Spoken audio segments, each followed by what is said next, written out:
নমস্কার বন্ধুরা, আমি আলপনা সিম্পলের টেস্টিতে আপনাদের সবাইকে স্বাগত। আজকের আমি শেয়ার করব বেগুনের একটি রেসিপি। আমার চ্যানেলে নতুন বন্ধু হলে আমার চ্যানেলটিকে সাবস্ক্রাইব করে পাশে থাকার অনুরোধ রইল।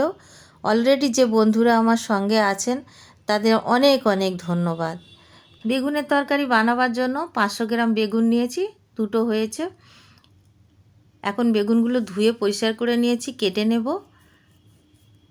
আমি কিভাবে কাটছি দেখুন বন্ধুরা।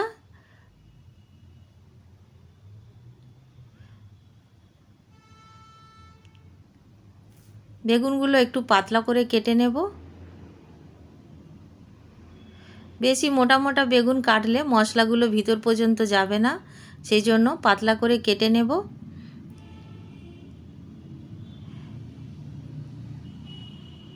একইভাবে আমি অন্য বেগুনটাও কেটে নেব।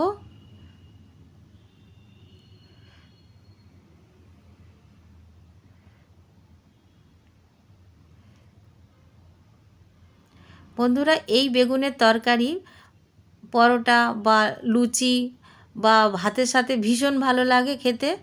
বেগুন যদি যত্ন করে আমরা রান্না করি তাহলে মাছের ঝোলও খেতে লাগবে না, শুধু বেগুনের তরকারি দিয়েই ভাত খাওয়া হয়ে যাবে। আর বিশেষ করে যে বন্ধুরা আমার এক পদে রান্না করে খান, বেশি পদ রান্না করার সময় থাকে না, এইটা দিয়ে কিন্তু অনায়াসে খেয়ে নেওয়া যায় ভাত বা রুটি। আমি বেগুনটাতে একটু জল দিয়ে রাখলাম যাতে কালো না হয়ে যায়। গ্যাস জ্বালিয়ে কড়াই বসিয়ে দিয়েছি, 2 টেবিল চামচ সরষের তেল দিয়েছি। তেলটা গরম হয়ে গেছে, এখন বেগুনটা ভেজে নেব।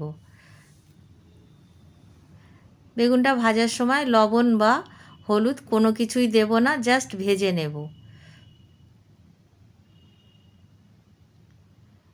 এখন যদি আমরা লবণ দিই তাহলে অনেকটা জল বেরিয়ে যাবে। এই যে সুন্দর করে ভেজে নিয়েছি তাহলে আর ভাজাটা হতো না। এখন ভাজা হয়ে গেছে বেগুনটা, আমি উঠিয়ে নেব।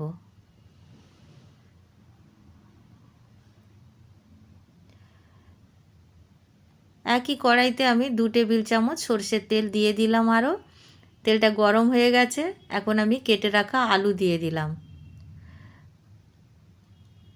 আলু দিয়ে ভালো করে নাড়াচাড়া করে নেব। একটু হালকা বাদামি কালার এলে তারপরে আমি পেঁয়াজ দিয়ে দেব।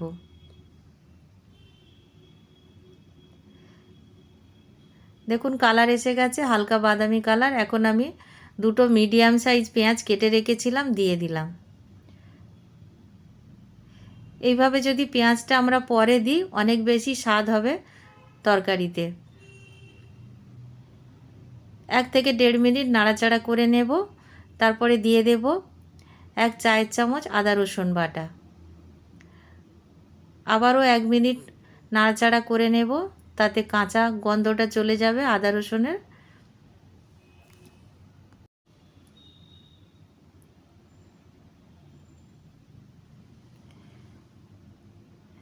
এখন দিয়ে দেব হলুদ গুঁড়ো 1/2 চামচ, লঙ্কার গুঁড়ো 1/2 চামচ, জিরার গুঁড়ো 1 চামচ, ধনিয়ার গুঁড়ো 1 চামচ দিয়ে ভালো করে নাড়াচাড়া করে নেব 20 সেকেন্ড মতো। বেশিক্ষণ নাড়ব না, তাহলে মশলা পুড়ে পুড়ে যাবে। এখন দিয়ে দেব ভেজে রাখা বেগুনটা।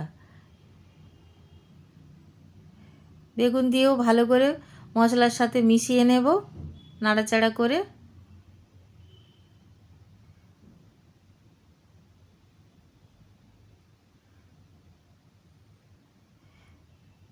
এখন দিয়ে দেব স্বাদ অনুসারে লবণ। লবণটা এখন দিলাম এই জন্য, এখন জল যদি বেরোয় বেগুন থেকে তাহলে আলুটা সেদ্ধও হয়ে যাবে আর একসাথে খুব সুন্দর রান্না হয়ে যাবে। আমরা এই রান্নাতে জল ব্যবহার করব না। 2টো ছোটো সাইজ টমেটো স্লাইস করে কেটে রেখেছি, দিয়ে দিলাম। এইভাবে ওপর থেকে দিয়ে আর ঢাকা দিয়ে লো টু মিডিয়াম আঁচে রেখে দেব 5 মিনিটের জন্য, রান্না হতে দেব। 5 মিনিট পরে ঢাকা খুলে একটু নাড়াচাড়া করে দেব যাতে সব দিকটা সমানভাবে রান্না হয়। নাড়াচাড়া করে আবার ঢাকা দিয়ে দেব 5 মিনিটের জন্য।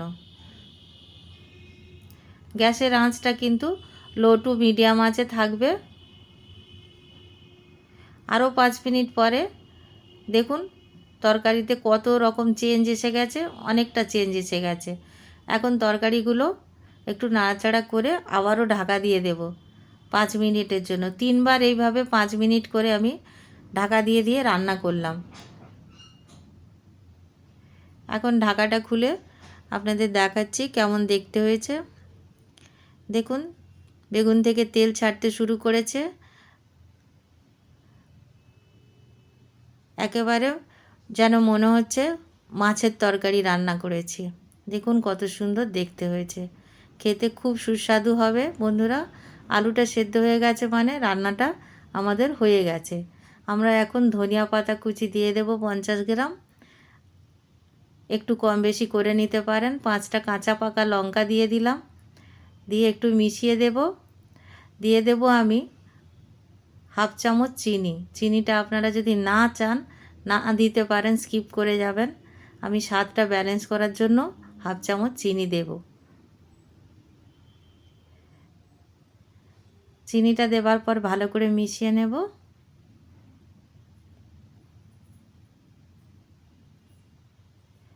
দেখুন কেমন দেখতে হয়েছে, কত সুন্দর দেখতে হয়েছে, খেতেও খুবই সুস্বাদু লাগবে। ঢাকা দিয়ে গ্যাসের চুলা অফ করে 5 মিনিট আমি স্ট্যান্ডিংয়ে রেখে দিয়েছিলাম। এখন আমি একটি পাত্রে নামিয়ে নেব। বাড়িতে বানাবেন। রেসিপি যদি ভালো লাগে লাইক করবেন, শেয়ার করবেন, সাবস্ক্রাইব করতে ভুলবেন না যদি নতুন বন্ধু হন। আজকের এই পর্যন্ত, দেখা হবে পরের ভিডিও নতুন কোনো রেসিপির সাথে। সুস্থ থাকবেন, ধন্যবাদ, নমস্কার।